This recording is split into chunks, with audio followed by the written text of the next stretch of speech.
This was a really difficult list to make, just because there's a lot of games coming in 2017 that looked like they're going to be pretty awesome. But keep in mind, this list is not meant to be a comprehensive list. It doesn't contain every game in 2017. These are special games, selected because they're very impressive. And honestly, it's blowing my mind how far gaming has come, as someone who's been gaming since the N64 days. But we got a lot to talk about, a lot of games I'm really excited to go over, and we better just start now.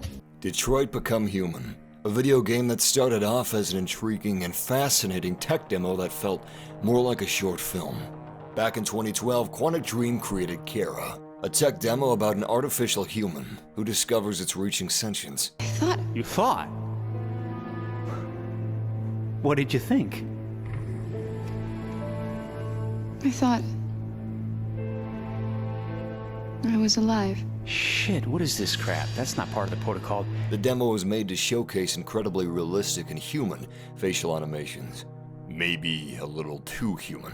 I won't think anymore. But I've only just been born. You can't kill me yet. Stop, will you please stop? I'm scared. The game is set in a futuristic Detroit where human-like robots are commonplace and are being used for anything from hard labor to domestic tasks to sex. Except for one thing. Some are sentient. Detroit Become Human is kind of like a big AAA choose-your-own-adventure type of a game. Until Dawn was a fantastic example of this done in an engaging and entertaining way. They hinge on something called the butterfly effect, which is the concept that small causes can have large effects. Basically, any small choice you make in this game could potentially change the rest of the game in its entirety. With what information we have, you actually play with several different characters, and there is no game over. In this game, if you die with one character, it's lost. Obviously, for a game like this, believability and immersion in the world is paramount, which is why the developers have cast over 220 actors from all over the world to fill around 300 characters, and I've never seen that before. That's amazing. With the size and scope of what they're trying to accomplish, the graphics, the plot, the intrigue, I am really hyped to play this game because it seems unlike anything I've seen before.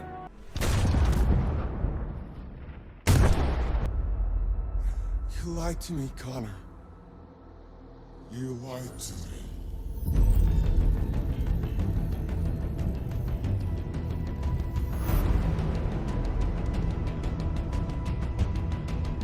My name is Connor. This is our story.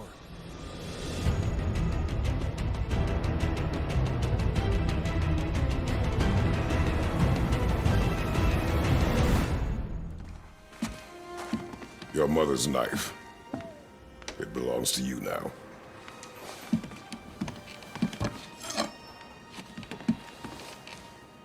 What for? A test. She taught you to hunt, yes? Yes, sir. Then show me what you know. I am hungry. Feed us. New God of War. That's pretty exciting just in of itself. Whoa, hey, was that Kratos? Kratos is still alive? I thought he died at the end of God of War 3. What is this? Is this Norse mythology? I thought it was Greek mythology. Is this a reboot? What? Yes, that is Kratos. No, he didn't die at the end of 3, and this is not a reboot. I'm glad this isn't a reboot, honestly. Remember when they were remaking Spider-Man every few years? We had to go through that origin story every time? Spider-Man Homecoming is doing it right. They're just jumping right into the meat of it. No origin story. I like that. And here they decided to use a pre-existing character, Kratos, so we don't have to go through an origin story. We just get straight to the meat of the good stuff. God of War is set between the worlds of Greek mythology and Norse lore.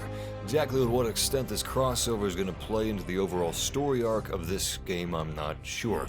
We do know that it's a sprawling adventure featuring a great journey through the age of the dying Greek gods and the birth of the ravenous Norse giant. If that all seems confusing, God of War was deliberately titled as such. There's no numeral, there's no subtitle, because although it's a continuation of the series, they are reimagining everything.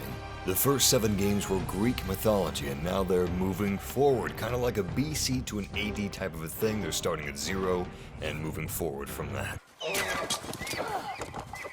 What are you doing? Now his guard is up. Only fire! Only fire when I tell you to fire. I'm sorry. Do not be sorry. Be better. God of War has a central theme of a stranger in a strange land. If you're curious how Kratos is now in the Norse world, the game's director Barlog said that the different cultures' belief systems coexisted, but they were separated by geography, suggesting that Kratos traveled from Greece to Norway after the conclusion of God of War 3. He also confirmed that this game predates the Vikings. It is a time in which their gods walked the earth. Aside from the major shift in lore, the developers have also reimagined the gameplay, giving players a fresh perspective, quite literally. Actually, it's now a third-person game instead of a fixed camera game, and he no longer has Blades of Olympus, he now has a magical axe. But perhaps most interestingly, they're delving deep into the emotional journey of Kratos, particularly to explore the compelling drama that unfolds when an immortal demigod makes the decision to change.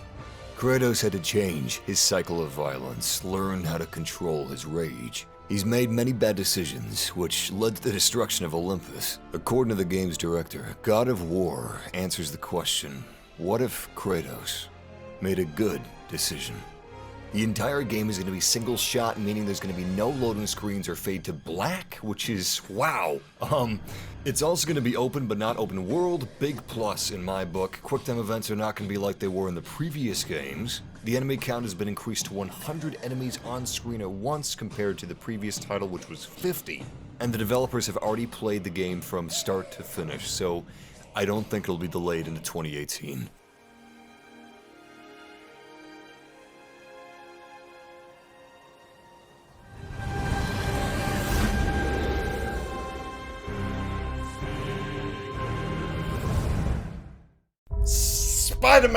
Spider-Man PS4. This is, there's not a lot that we know about this game. It should hopefully be coming out by the end of 2017, but I don't know if we are that lucky. Anyway, Marvel game. Yes, we are getting our first big budget AAA Marvel game since 2011. Spider-Man Edge of Time. I hope this one gets the web swinging right. Man, my boy Spidey, alright? He is an awesome superhero. He deserves a good game. The last time we got a tight, swinging Spidey game was Spider-Man 2. It had a weighty feel of inertia, got momentum, and a bit of a skill barrier. A nice, realistic feel. It didn't hold your hand. I don't know about you, but I know that Spider-Man has the potential to be one of those must-play before you die games. One of those games where you're actually addicted to the gameplay and you can't put it down and you're thinking about it when you're away from it. I want a game that will kill my social life. Anyway, you got the web swinging wrong, and you shot yourself in the foot right out of the gate. Amazing Spider-Man 1 and 2, pretty okay, not bad. I like those games. Ultimate Spider-Man, another good one. But this needs to be golden, boy. Insomniac Games has confirmed that this is not the MCU Spider-Man. It will not be a direct tie-in with Spider-Man Homecoming. But the eyes, though, they seem to have the same shutter effect, the same lens that the suit in Civil War utilizes. So maybe the suit is still a work in progress, and they're borrowing more from the movie than they initially thought that they would. With MCU eye lenses and suit material, and an amazing Spider-Man emblem on the back, kinda Sam Raimi-esque emblem on the front, Mr. Negative grunts inside of the trailer, which previously was only a comic hero, or comic villain. It looks like they're actually making a Spider-Man game for Spider-Man fans. Oh my god, could they? Are they? What? So Insomniac's made some really good games. They made Ratchet and Clank. They made Sunset Overdrive, which had really fun open world traversal. I liked that. They could do good by Spider-Man. I feel like they're a good choice by Marvel. I am hyped to high hell. I really hope that this game comes out in 2017, but hey, if they need more time, please take it. Even though it'd be smart to release a little close to Spider-Man Homecoming, even though it's unrelated. Ride that hype train, baby. Anyway, graphics look sweet, web swinging looks really good from what we've seen in the trailer. Looks like it's actually sticking to buildings, or at least very close to them and not clouds. Good start. But now I'm going to talk about something very, very exciting, so you might want to find a place to sit if you're standing right now. The new head of Marvel's video game group talked about its AAA plans. He said, things like games you cannot under-resource. You can't not give development time to do justice to the game. We think how do we make the game better? How do we help our partners make the game better? This is giving me a lot of faith in Spider-Man PS4, but also, it seems to me like we're approaching a Marvel game renaissance. Games for the sake of being epic, playable parts of the Marvel Universe, and not just cheap movie tie-ins. I wouldn't be surprised if Sucker Punch was already working on a superhero game for Marvel. Maybe Daredevil. I don't know. MVGU? Yes, please. Yes, please. Yes, please, sugar at top, daddy. That's how I like it. Spank me. Another franchise with a universal acclaim. This is a game people have wanted for a long time, and knowing Rockstar, it should be the game people want as well. I mean, it did win most anticipated game after all. Honestly, it's kind of surreal that this has been officially announced. I hope that GTA Online hasn't ruined Rockstar with its seemingly limitless flow of shark card microtransaction money. Please, Rockstar, please don't give up on incredible single-player experiences for that easy microtransaction shark card cheddar. On second thought, I guess they'd be called Buffalo cards. Whatever. Speaking as a huge fan of both spaghetti westerns and Sergio Leone, which is actually what Red Dead was based off of originally, I would love for this to be their pinnacle, sprawling epic. They're the good, the bad, and the ugly of the Red Dead saga. A true spaghetti western video game, a seemingly unconquerable land, and a plot full of grit, cunning, irony, and pathos. With music from Ennio Morricone. In true Rockstar fashion, we have very few details and probably won't for a while still. But it's certain that the map will be larger than the first's already substantial size, and it's already obvious how deep it is. Open worlds aren't impressive anymore. They often bore me. What's truly impressive is a map that feels like a living, breathing world, as deep as it is wide. If they can actually pull off the feeling of navigating through a forest, and not just a bunch of trees in a field, then it could be incredible. All that we have on Red Dead Redemption 2 so far is just a tiny little teaser trailer, but even that told us a surprising amount. It's a prequel taking place before 1910, features an open world populated with herds of buffalo, trains, cattle herding, hunting, Indians, snowy mountains, varmints eating other varmints. Drop dead gorgeous graphics with an astounding level of detail, and it seems like Mexico is not going to be part of the map. This is going to be a different experience that builds on the strength of its predecessors. I'm going to cheat a little bit. I'm going to put 2 games in 1 rank. Yeah, I got reasons. Just go with it. They're both superhero fighting games. Just go with it. Holy shit, a new Marvel vs. Capcom game, and it's got Mega Man X, Iron Man, Darkstalkers, Cap Marvel, Captain America. Where's Wolverine? No, seriously. We'll probably get Spidey, Ultron, maybe Thanos, but I'm hoping that we get the X-Men and Deadpool. In an interview, they've said that the roster and gameplay aren't nailed down, so any of this could change, and hopefully it's going to be the biggest roster that we've seen with a high standard of quality. But damn! 2 AAA Marvel games announced to release in 2017. Channing Tatum, what do you say? Damn! Infinite is a crossover 2v2 fighting game that pits characters from the Capcom universe against those from the Marvel universe. Maybe in the future they'll switch to 3v3. That would be nice, we'll see. Anyway, Infinity Stones are a gameplay mechanic. As someone who knows more about the MCU than Marvel's expanded universe and all their comics, I'm really excited to see more games focusing on MCU characters in an MCU style. I cannot believe it has taken this long to get some good Marvel games. I am beyond hyped that Marvel has set up a video games division.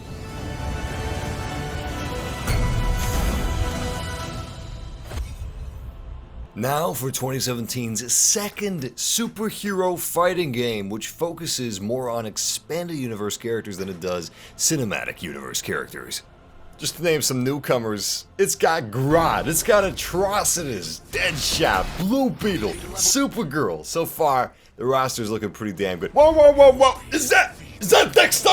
They have a house cat turned supervillain in this game. Super moves and animations look incredible, gameplay looks tight, and with an interesting character roster that's still growing, this is definitely a title fans of DC and fighting games should keep an eye on. And apparently it will feature the biggest DC roster ever offered in a fighting game. Very impressive, especially because it feels like they really care about the fans. It feels like the people making this game are fans of DC Comics with all the expanded universe characters and all the lore that they're building here. It's also featuring a campaign, of course. Injustice 1 had a great campaign. It was fun, interesting character building, good cinematics, and I'm sure the second will carry on that torch. Also, for those of you wondering about face graphics and stuff like that of these two games, don't worry about it because that's among the last things that are worked on and touched up and finished in fighting games. For instance, look at these two shots of Mortal Kombat X before release and on release. Cuphead. This one might be unexpected to a lot of you, but it shouldn't be unexpected because it is unexpected. It's damn impressive is what it is. It's a 2D side-scroller where you do battle with giant paranormal carrots, boxing frogs, and your cup or a mug, depending if you're playing co-op or not. Now, as much as I love me some so real, bloody Scream, sometimes I just want an arcade-style game with fun gameplay, and that's what Cuphead is. It's a gorgeous boss rush, bullet hell, side-scrolling platformer. This is what's mind-blowing. Every single frame is hand-drawn, which is an excruciatingly time-consuming process, but it provides a really trippy, authentic aesthetic to the surreal cartoons of the 30s. And sometimes terrifying. It can easily take 30 minutes to draw a single frame, by the way.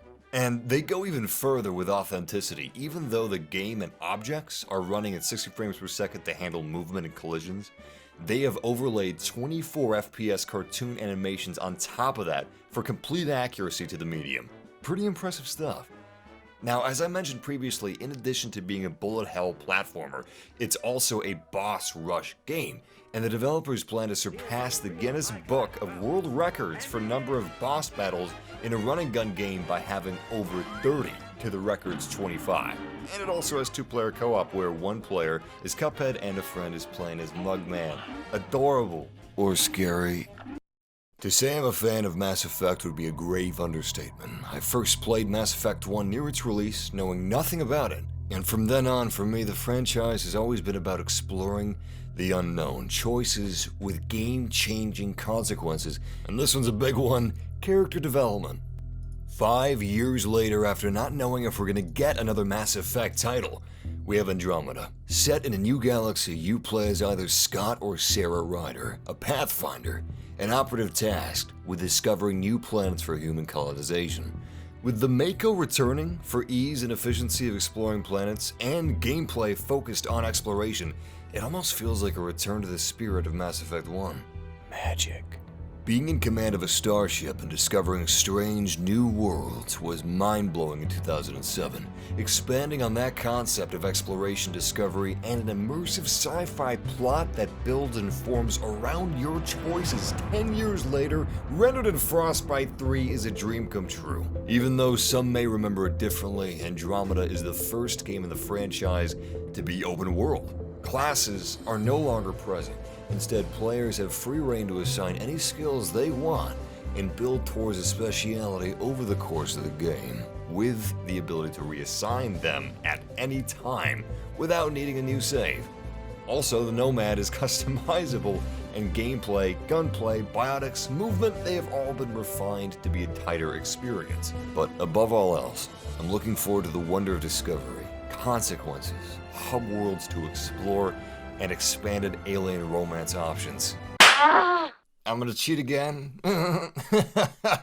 Yeah, I said the list was gonna be 7, but technically it's 9? Anyway, Star Wars Battlefront 2017. The reason it's not one of the 7, the only reason, is because we have absolutely no images or videos and next to no information whatsoever, let alone confirmed information. Well, I'm a huge Star Wars fan, so I'm talking about it anyway.